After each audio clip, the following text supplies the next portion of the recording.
What is it that makes us overeat? It's not just the abundance of super tasty food. It's not just that we can't help ourselves. There's one type of food that if we get enough of it, a study suggests that we stop eating naturally. Though if we don't get enough of this food, we just keep eating. So what type of food is this and how can we take advantage of it? Let's find out. Hi, I'm Ingunn, a Norwegian Viking living in Canada. I have a master's in physics and mathematics, though my real passion is nutrition and living a healthy, active lifestyle. So I use all that critical and analytical thinking to analyze studies, scientific studies, to bring you the best possible no BS truth about weight loss, fitness, and healthy lifestyle. It's based on science, but it's made super simple. Now, I have a bit of a stuffed nose today, so please just bear with me. Now, there are different reasons why people may overeat on calories and therefore gain unwanted weight. Of course, if we understand why we overeat, we can use that to our advantage so that we can avoid those type of situations. So, what is that type of food that seems to in a way be able to determine how much we eat? Well, it's protein. So, here's the theory. If we don't eat enough protein, or if there's not enough protein in our food, we may keep eating that food and overeat on the calories. Now, I know this may sound a bit strange, so just stay with me here, I'll explain. Now, just imagine that you have a bunch of people that you divide into different groups, and each group has a specific diet that they can eat. And within that diet, they can eat as much as they would like. Now, the question is, how much does each of these groups eat naturally? I mean, they're allowed to eat as much as they would like, so how much do they end up eating and how does that correlate to the actual diet itself? Now, within this article, they show data from 116 experimental diets from more than 35 studies, similar to what I just explained. The diets varied widely when it came to the amount of protein, carbs, and fat in each of the diets. Now, with the amount of fat, protein, and the carbs being so different for each of the diets, you would think that the amount that people would actually end up eating of each of these macronutrients would be very different, right?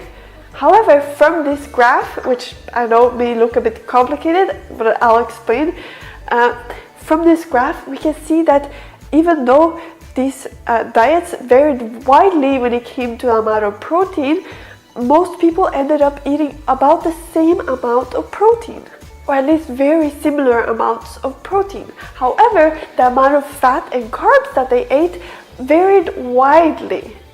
So what does this actually mean? Well, it seems like people stopped eating when they had satisfied their need for protein. So for those that had very little protein in their diet, they would have to eat a lot of food in order to get that amount of protein. So those are the people that ate a lot of fat and carbs, yet they overate on calories just to get enough protein. That's what it seems like, at least. While for those that had a lot of protein in their diet, they ate way less calories in general because they didn't need to eat that many calories to get the same amount of protein as the other people in the other groups. In a way, it kind of seems like protein is what makes us feel full. Once we have had enough protein, we just naturally stop eating. Now, by the way, if you enjoyed this kind of no BS content on weight loss, fitness, and healthy lifestyle, do make sure to click the subscribe button and turn on the bell notifications to be notified when my next video comes out. Now, so what is the deal with protein? Why does protein possibly make us feel full and not the amount of calories? I mean, if we eat a lot of volume or a lot of calories, shouldn't that make us feel full? Now, one possibility is, of course, that the diets that had higher amounts of protein were not as tasty as the other diets, so that's why these people ate less. However, I don't think that's necessarily the case because these are based on 116 diets.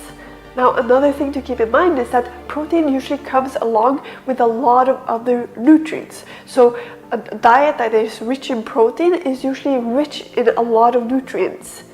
Now, the theory is that our bodies know how much nutrients it needs. So it will signal to us that we need to keep eating until we satisfy all those requirements that we have for nutrients. And it tells us to eat by making us feel hungry. Once our body has received the nutrients it needs, it will say thank you very much and make us feel full to signal to us that we don't need to eat anymore. Now, I think this makes a lot of sense, though it's not the whole story of why we overeat, though I think it is a pretty important part of it. So the mistake a lot of people might be making when they overeat is that they don't have enough protein in their diet. Now, we'll look at how to use this to our advantage shortly, though first let's look at the source of protein. Now, in general, we can divide our sources of protein into animal sources and plant sources.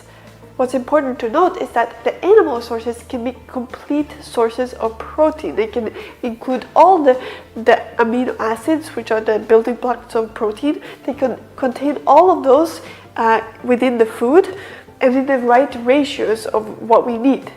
Plus, animal sources also usually come with a lot of other nutrients that our body needs as well. And these, which is very important, these nutrients are also way more bioavailable to our bodies than what's usually found in plant sources. What that means is that our bodies are actually able to digest, absorb, and make use of those nutrients way more easily with animal sources than compared with plant sources. Plus, the concentration of nutrients that we find in animal sources are usually much higher than in plant sources. For instance, let's say we need 30 grams of protein for our lunch. To get 30 grams of protein, we could, for instance, eat 100 grams of roasted chicken breast.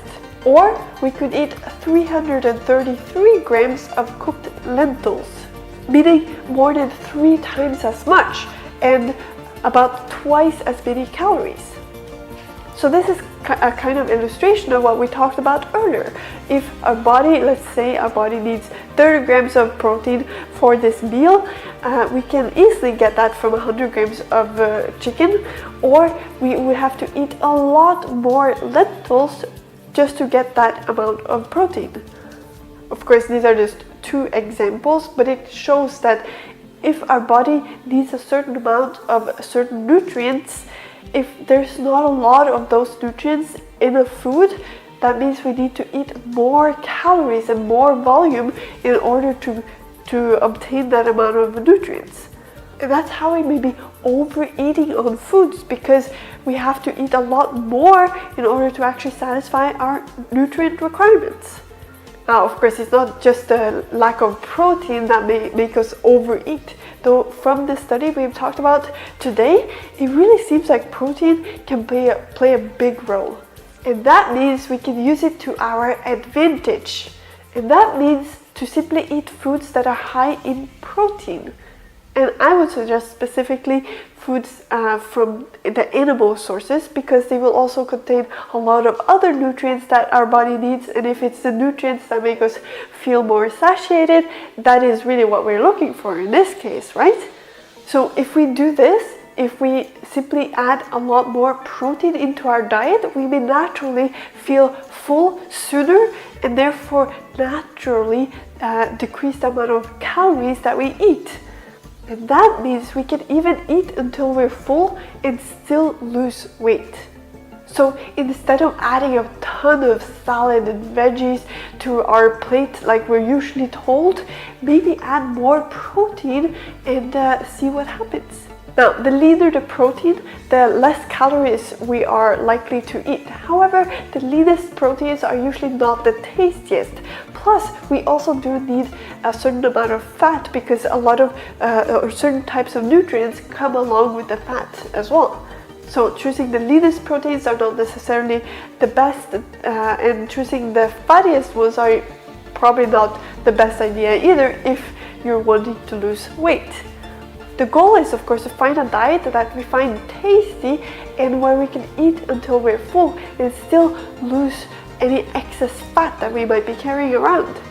And this is what I think it's really all about, because I don't think it's necessary to suffer in order to lose weight and get the body that you want. And I think it's way more likely that people will stick with a diet that they actually enjoy as well. And the goal, of course, is not just to lose the excess fat, it's to keep it off afterwards. Now, when it comes to weight loss advice, we're usually told to exercise a lot, eat less, and to add salad and veggies to our plate, right? There really doesn't seem to be much emphasis on eating more protein, which really does seem to play a pretty big role from what we've discussed here today. And the thing is, there are lots more things like these that are not really talked about that could really help in losing weight without suffering. I've put together a free guide called 3 Reasons People Fail at Dieting, so that you can understand more of why a lot of the conventional advice may not be the best for weight loss. It's of course possible to lose weight that way, though it can be a lot more difficult and the results may just be mediocre. So if you're interested in learning more about this, then head over to vikingingun.com right now to get your free guide, where I share how it's possible to burn up to 326 calories extra per day without lifting a finger. Yes, this is science-based. Eat until you're full while still losing weight. And eat food that's both tasty and healthy. And I promise you, it's definitely not kale. Now, I put a lot of effort into making this guide valuable for you, so head over to vikingingun.com to grab yours right now. Now, I hope you've enjoyed this video, and if so, then give it a thumbs up. Make sure you're subscribed to my channel, and I'll see you next time.